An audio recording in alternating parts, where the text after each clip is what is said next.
I started working when I was 19. I met my teacher who helped turn my life around when I was 25. That's 6 years. At the end of the first 6 years of my economic life, I've got pennies in my pocket. I've got nothing in the bank. The creditors are calling saying, hey, you told us the check was in the mail. I'm embarrassed. I'm behind on my promise. I live in America. I'm 25-year-old American male. I got a nice family, every reason to do well. And I'm messed up. Now, what's messed up? I used to think it was the community that was messed up. Country was messed up. And the government was messed up. If those Democrats ever get in the White House, that'll really mess things up. If the Republicans stay in power, that'll really mess things up. The economy was messed up. Interest rates are messed up. I thought all this stuff was messed up. Then I found out that's not what was messed up. I was criticizing the only thing I had to work with. What was really messed up was my own personal philosophy. My own errors in judgment in my own personal philosophy brought me in 6 years to pennies in my pocket, nothing in the bank, and trying to explain why I wasn't doing well living in America, 25-year-old American male, got a family, every reason to do well. Now, once I understood this, here's the formula for failure: errors in judgment, being lax about developing your own personal philosophy. I'm telling you, it's called accumulated disaster. Doesn't matter whether it's your health or your bank account. Guy's got an empty bank account, probably has high cholesterol. Why? Over the last 6 years, he never paid attention to either one. And it doesn't matter whether it's a dollar, or whether it's your money, or whether it's your cholesterol count. All you got to do is commit the errors, and just because disaster doesn't fall on you at the end of the first day that you don't eat an apple. You say, well, I didn't eat an apple today, and tonight I'm not ill. Well, you got to be brighter than that. Someday you got to leave first grade. The reason we make those first grade desks so small so they won't fit at age 25, right? You don't belong here anymore. Come on. Now let me give you the secret to success. Formula for failure. A few errors in judgment repeated every day for 1 month starts the week, starts the disaster process. You can imagine what happens. Now here's the formula for success. A few simple, disciplined practice every day. You've started a whole new process called a whole new life. Simple, disciplined practice every day. And if you decide today to go for the apple instead of the Hershey bar, I'm telling you, you have begun the process of turning your life. And if you keep up that process, not only with your health habits, but with your money habits, with your communication habits, with your sales habits, management habits, and every other habit that you got, if you'll start that process, eliminate the errors and replace it with disciplined practice, telling you can start this process of life change immediately. After today, you don't ever have to be the same again. Only by choice. You don't have to walk out of here the same as you walked in. Only by choice. You can start a whole new process. You say, well, Mr. Rohn, is it that simple? Yes, it's that simple. Where else would you start but with an apple? You don't have to start with something staggering. What if you should be walking around the block for your good health and you don't? What'll that do in 6 years? I'm telling you, the word is disaster. You could and you should and you don't. Here's an even stronger word. You won't. I mean, don't might mean you're careless. Won't probably means you're stubborn. And either one's called disaster. Could, should, don't. I'm telling you, that's why at the end of 6 years, I found myself with pennies in my pocket, nothing in the bank, creditors calling. Here's the other thing. Let us say together, it's possible. It's necessary.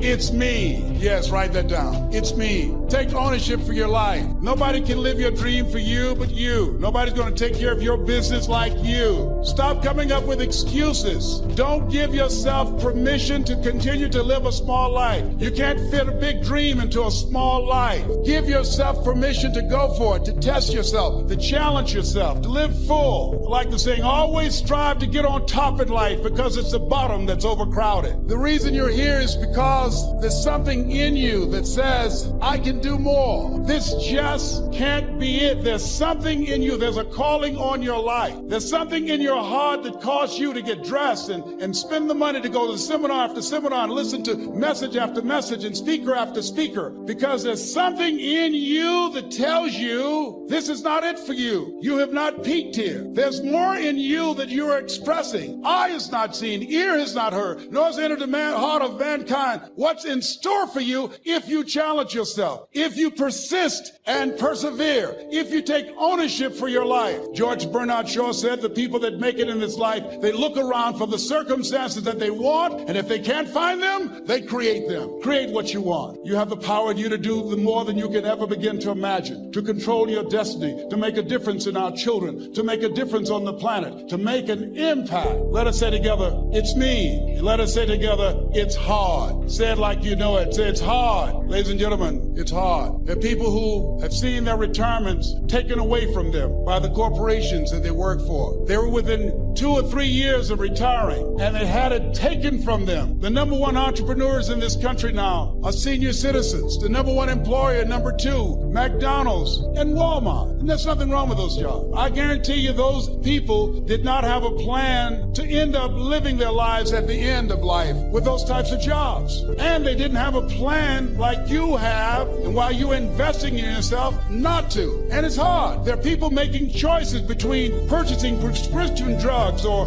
paying for gas or a mortgage note. It's hard when you're working on a job for 20 years, 30 years. Give them some good years, and then they come in and tell you, we've downsized. In other words, you're fired. And then you have to start all over again. How many of you know it's hard? Raise your hands, please. You have to resolve yourself today that you're going to win in business, that you're going to dominate, that you're not average and ordinary. There has to become a point where you make a decision. We're going to dominate. We're here to win. We are not here to play. And you got to have a company that decides it's going to win. And that takes some intestinal fortitude. It takes a decision, and it takes you being evangelical about your cause. So you can get all these emotions you want, but as a man, you still got to win. To be what you're worth, you still got to win, right? And that's what I want you to get out of today. You got to decide you're going to win. If you're going to win in your family, you're going to win in your personal life. I'm where I'm at because I just flat decided I'm going to be a player. I just decided it. I'm not special. I come from a Velcroed Mercedes. I come from a dysfunctional family, but I decided at some point I get to choose who I am. The world doesn't tell me who I am. I'm not that small, introverted athlete with an alcoholic dad with no confidence. I write these chapters. Me and God write chapters. I got the best co-author on the planet. He made me and you in his image and likeness. He made you to do something great with your life. That's no BS. Too many of us forget this. Too many of us forget where we come from. We come from greatness, the DNA of the King of Kings. I don't even care if you're a person of faith. Trust me, you should have some. The only explanation for where I am is there must be an amazing God in heaven who's blessing me on a regular basis, who loves me and you, by the way, in spite of all the stupid sins we make, because you know you made a bunch of them. And what you think is all this crap you've done wrong, maybe even while you've been here on this trip, disqualifies you from winning. God takes dudes like me and dudes like you and women like you, and we change the freaking world. That's what he does. And he takes a guy like my son who will outwork you. He's a sweetheart. He's a good boy. He's a Christian boy. He's not just trying to flex all the time. He'll just outwork you. He got that scholarship because before school every day at 5:30, our golf course set up the balls because they know Max goes before school. Then he stays till dark after school. That's why he won. And I think he modeled some of that from his old man. You got to look at how much you're working. You got to work at the effort you're making. You got to put the intention you're putting out there. You think it's easy to go make hundreds of millions of dollars? What a joke someone's convincing you of that. It's relentlessness, man. It's crazy. It's pushing past barriers. It's every time you get somewhere, it's wanting to go to the next level. It's also something, write this down, that I teach all my athletes called equanimity. Equanimity is peace under duress. Being able to find peace under duress, meaning this, it's easy to walk around and say, I'm going to be a peaceful dude, right? Or to create duress. But can you find the emotional control to be at your best under the highest stress level? You've all seen this book I got out in this video called Jump. Oh, I jumped. Now, I don't recommend that you do it that way, because 2 years later I was homeless.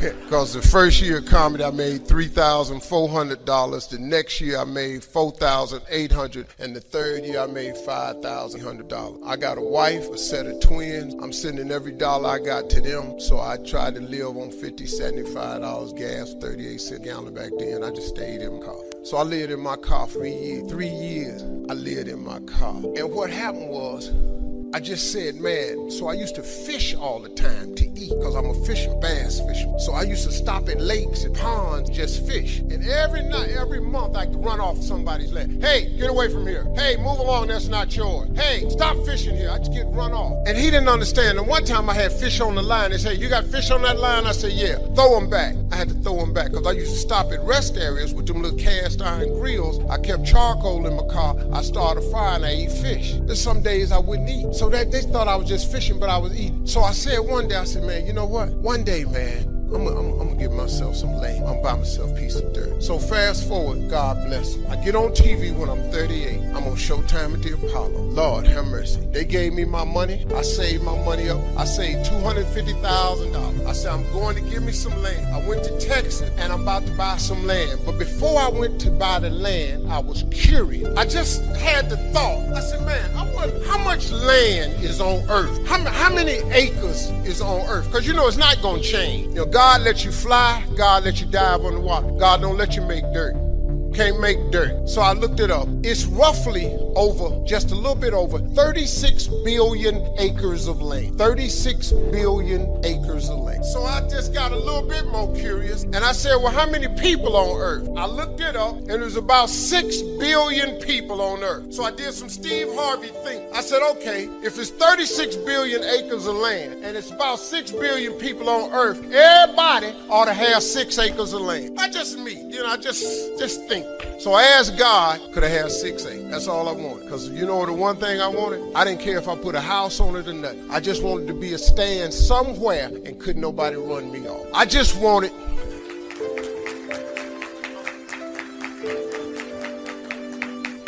You know, man, I was in a world of hurt. I was so sick of just getting run off every time I stopped.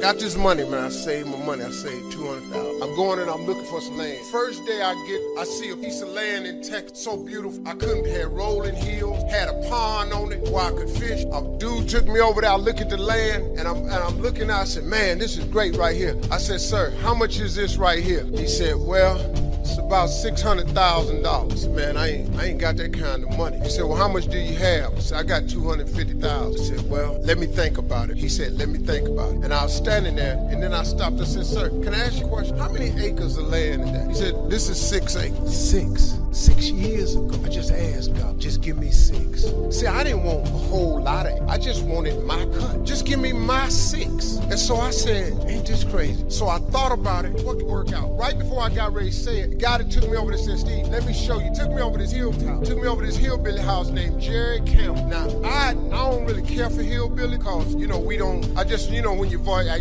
believe and I don't laugh. When I hear that, me and you probably ain't gonna work out. I'm from Cleveland. I do things. I don't want trouble. I met this hill. I was a little nervous about meeting him, man, because I ain't like the way he talked, but mess around. Turned out to be one of the finest men I ever met in my life. Became a father figure to me. Old white. He took me to his house. He said, let me show you. He took me over and showed me this land, and it was massive. It had 3 lakes on it. It had rolling hills. It had trees. It was unbelievable, man. I said, man, this is incredible. I said, man, how much is this? He said, this 16 acres. I said, hey, man, I ain't got that kind of money. Let me go on back over here to this dude where Mike can cut a deal. He said, well, let me ask you something. What was you going to give that man over there? I said, well, I hadn't worked it out yet because all I got is $250,000. He said, well, listen, I'm in a little bit of a tight right now. Said, if you can bring me $250,000 cash by tomorrow, I'll give you this 16 acres.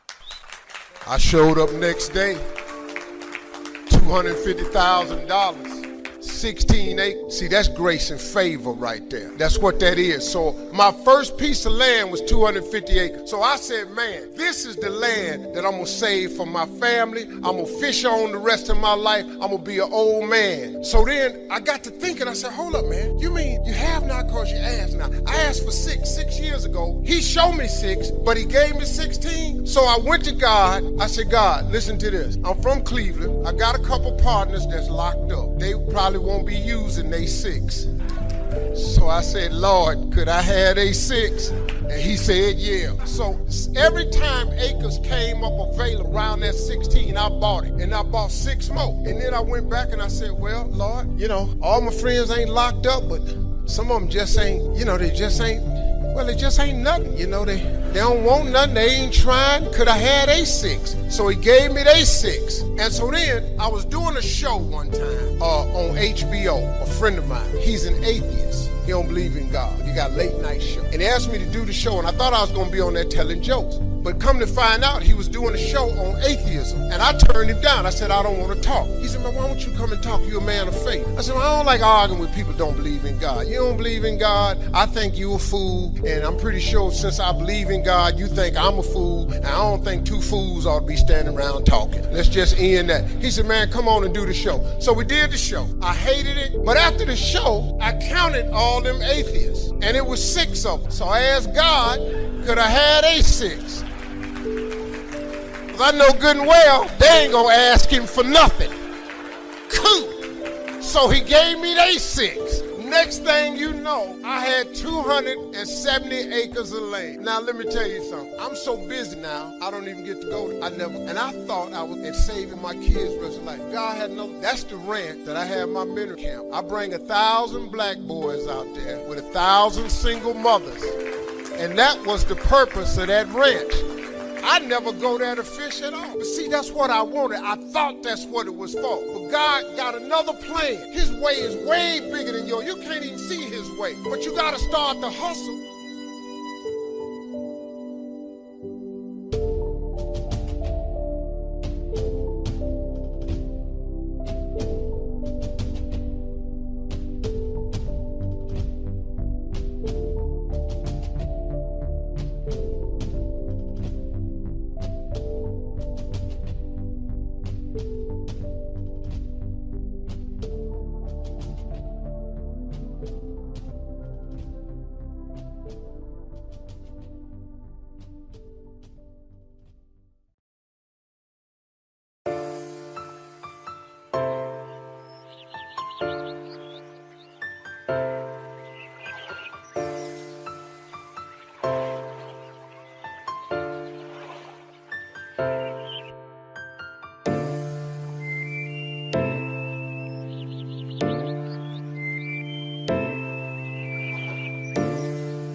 long time ago, I was with a friend of mine, and his grandmother was in the hospital dying, and he wanted me to take her go see her. I was young, and she was dying. She had terminal illness. She knew she was dying. She asked her grandson to come see him, so I took him. We go in the hospital room.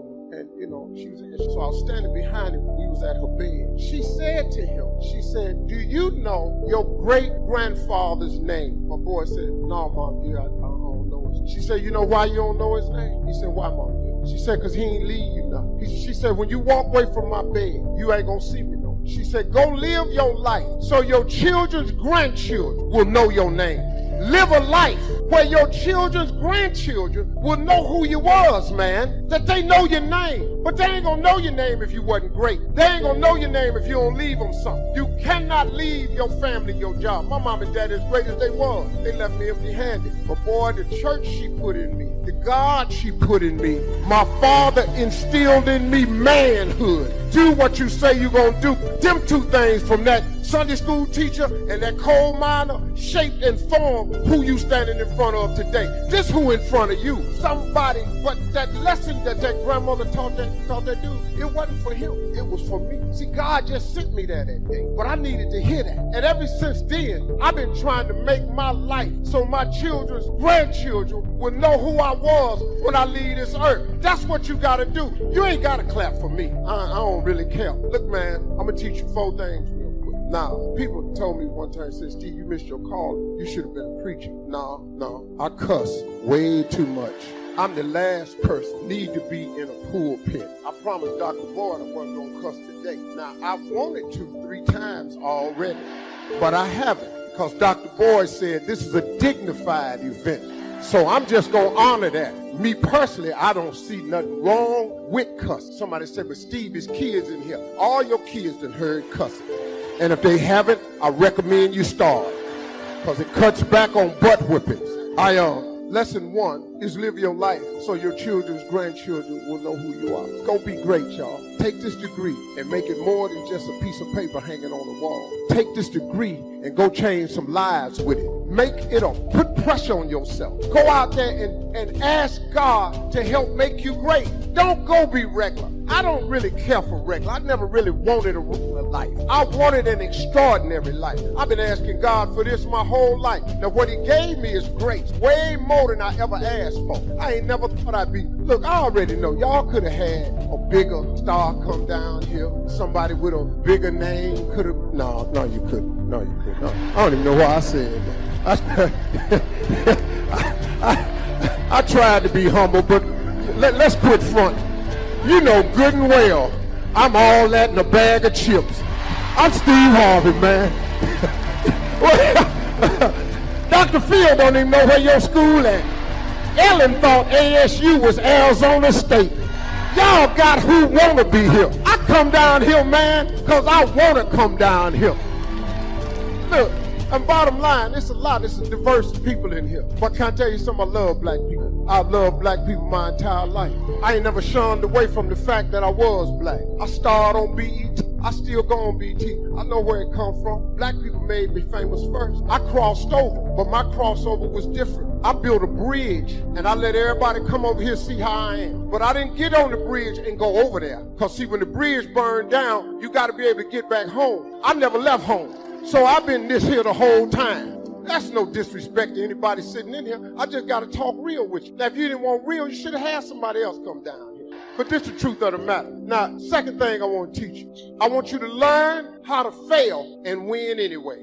You got to learn this one now. I want you to learn how to fail and win anyway. Because this is what you're going to have to do. Because let me tell you something. As successful as you've been up to this point, once again, I congratulate you to the fullest. But let me tell you something. You about to get to fail. Because you finna taste life like it really is.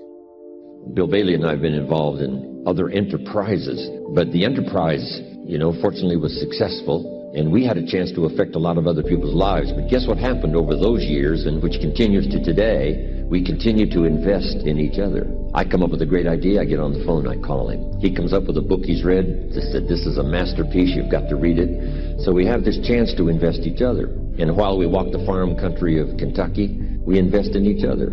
We walk the beaches of California, and he has a habit of grabbing your arm when you're walking and talking. So he would grab my arm until this one would get sore, and then we'd trade places so he could, grab the other arm for a while we're walking and talking. But a chance to contribute to each other.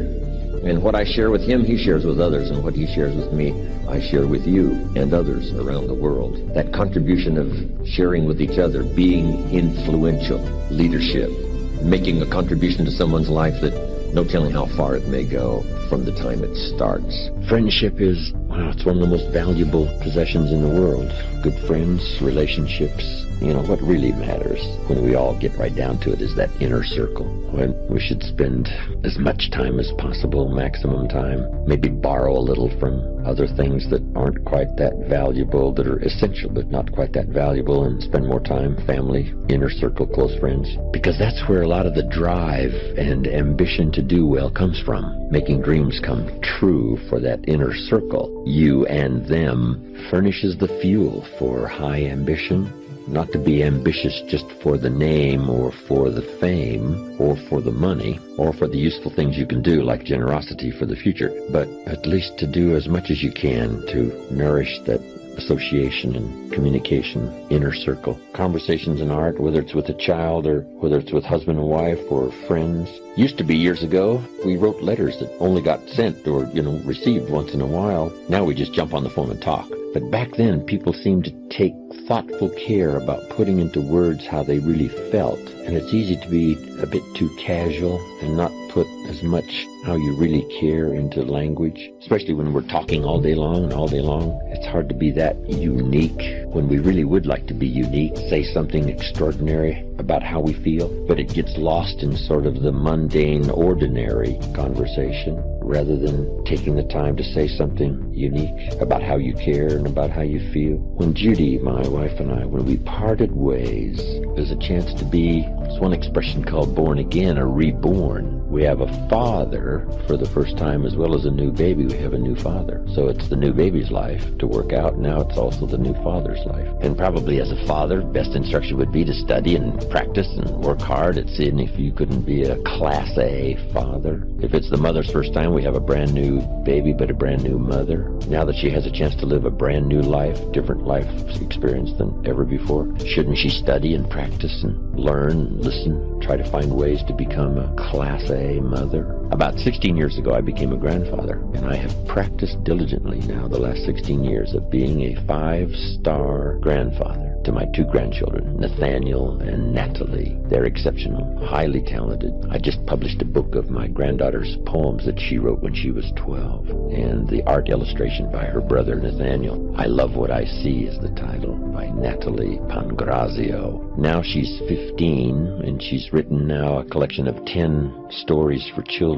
And her brother, Nathaniel, is an accomplished classical pianist. And he writes music, sends it off for competition. These are talented kids, artists and writers and musicians at such a young age. So what I've done is try to specialize, helping my granddaughter publish this book when she was, 14. The poem she wrote when she was 12. It's really good. I've got to read you something. I told you about my granddaughter, Natalie. She wrote these poems, and we're publishing them, and here's one when she was 12. It's called Metaphors of Flowers. From those whose imaginations love to take flight, they will use even a flower to determine wrong from right. An iris is like wisdom, the deep color like the depth of knowledge, and the yellow like the bright ideas one receives. The knowledge spreads upwards, as do the iris's leaves. A lily is simplicity like the whiteness of its flower, but in simplicity there is beauty, like the yellow stamen's tower. Truth is like a dandelion, which is bold and has not sinned, and truth is spread far and wide, like dandelion seeds upon the wind. They soon find a place to rest and grow in someone's heart, and the cycle begins again, just as it did start. A daisy is like happiness and spreads its face to the sun. It loves everything around it, and in everything finds fun. Hate is like a thistle, which is awful and sharp to the touch. It combines envy, anger, and most of all, disgust. And finally, best of all, love represents a rose. Love is sweet to your heart as a rose is to your nose. Love combines trust, hope, faith, and integrity. There are good paths and bad paths, and no matter which one you chose, love is just as sweet as the loveliest rose. My granddaughter.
Faith without works is dead. You hear it all the time. You go to church and you learn all these scriptures, but then you don't apply none of them to your life. You're looking at a man who has made the simple application of 3 or 4 scriptures and maxed them out to get here. I maxed out 3, 4 scriptures to get here. I kid you not. I'll share them with you if you want to hear about them, but I maxed out 3, 4 scriptures to get here. I'd love to tell you I'm the funniest person ever lived, but I ain't. Richard Pryor got that. I'd love to tell you I'm the greatest entertainer, but I ain't. Michael Jackson was that. I got all that, but they gone. So I probably am. But listen, man, but I got to tell you something. If you could get a couple of things from me, if you could gather this piece of information. Albert Einstein said once, he said, imagination is everything. It's the preview to life's coming attraction. Now, I want you to get this now. Imagination is everything. It's the preview to life's coming attraction. Because if you think about it, everything you have, everything we have in this world, somebody imagined. It's your imagination is tremendous. Somebody was sitting on the phone one day talking with a cord to the wall and said, man, I wish I could just go outside with this phone. Everybody in here got a cell phone. Somebody imagined that. Somebody got tired of riding in a wagon cross country from slavery to freedom. Somebody said, I wish we had something that made these wheels move by themselves. We drive cars. People got tired of driving from New York to LA. Somebody said, I wish we could fly. We got airplanes. Imagination is everything. It's the preview to life's coming attraction. Your real life, the one God really got for you, is in your imagination. It is not in your current situation or your current paycheck. And if you've been living like that, you have then restricted yourself to a commonality that is really not yours. Because what really God got for you is really in your imagination. Now, since there's a lot of church folk in here, let me tie that to a scripture, because this is when you really start affecting black folk. See, y'all don't really believe nothing till you tie it to some type of church thing. So let's just go on and do that. And once again, before I start this, I am not a pastor or a preacher. So there is a scripture that Albert Einstein took this quote. It's like the book The Secret. The Secret is one of the top-selling motivational books ever. But if you read the book The Secret, it's all biblical. Everything comes from the Bible. You really don't need self-help books. You don't need the magic of thinking big, the power of positive thinking, how to win friends and influence people, Think and Grow Rich, The Winner's Circle. I've read them all. All of that information is in Proverbs, all of it. But let me give you this scripture. You've all heard this, right? Faith is the substance of things hoped for and the evidence of things not seen. So when I told you a minute ago, you got to have a tremendous work ethic, but you got to have a lot of faith. I talk to so many people who get older, like some of us are, and they've lost their faith. Well, faith is really simple. Faith is the substance of things hoped for. All that means is in the beginning, you just... Now, fear is going to be a player in your life, but you get to decide how much. You can spend your whole life imagining ghosts, worrying about the pathway to the future, but all there will ever be is what's happening here and the decisions we make in this moment, which are based in either love or fear. So many of us choose our path out of fear disguised as practicality. What we really want seems impossibly out of reach and ridiculous to expect, so we never dare to ask the universe for it. I'm saying I'm the proof that you can ask the universe for it. My father could have been a great comedian, but he didn't believe that that was possible for him. And so he made a conservative choice. Instead, he got a safe job as an accountant.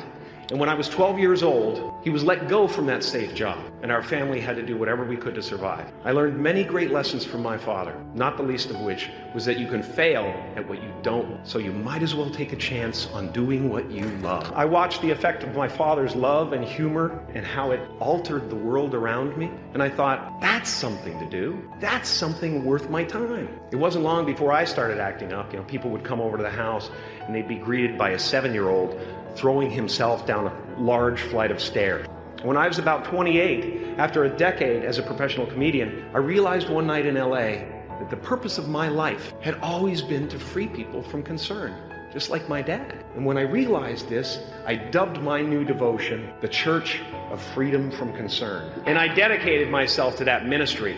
What's yours? How will you serve the world? What do they need that your talent can provide? That's all you have to figure out. As someone who's done what you're about to go and do, I can tell you from experience, the effect you have on others is the most valuable currency there is. Everything you gain in life will rot and fall apart, and all that will be left of you is what was in your heart and got me to the top of a mountain. Look where I am. Look what I get to do. Everywhere I go. I'm going to get emotional because when I tap into this, it really is extraordinary to me. I did something that made people present their best selves to me wherever I go. I am at the top of the mountain, and I was, and the only one I hadn't freed was myself, and that's when my search for identity deepened. I wondered who I'd be without my fame. Who would I be if I said things that people didn't want to hear? Or if I defied their expectations of me? What if I showed up to the party without my Mardi Gras mask and refused to flash my breasts for a handful of beads? But you guys are so ahead of the game. You already know who you are. And that peace that we're after lies somewhere beyond personality, beyond the perception of others, beyond invention and disguise, even beyond effort itself. You can join the game, fight the wars, play with form all you want, but to find real peace, you have to let the armor go. Your need for acceptance can make you invisible in this world. Don't let anything stand in the way of the light that shines through this form. Risk being seen in all of your glory. I enjoy connecting with people and ideas, and you know, I have a mission statement. So every year for probably the past 10 years, I've worked out a mission statement for myself. And for the last few years, the mission statement has stayed the same, and it's been improve lives, right? So when I go into something, I'm looking for how the quality of this piece could potentially improve lives. But it's all along the way. It's when you make the movie and how you're interacting with people in the process. And, the concept of improving lives runs through the center of everything I do. And then I realized that the way to improve lives is to continually improve yourself, right? So with that, every morning when I get out of the bed, I haven't fixed everything in the world yet, so there's always something to do. And in this film, I read an interesting quote for the Siddhartha Gautama, the Buddha. He said that good people have to get out of the bed every day and try to empty the ocean with a ladle, right?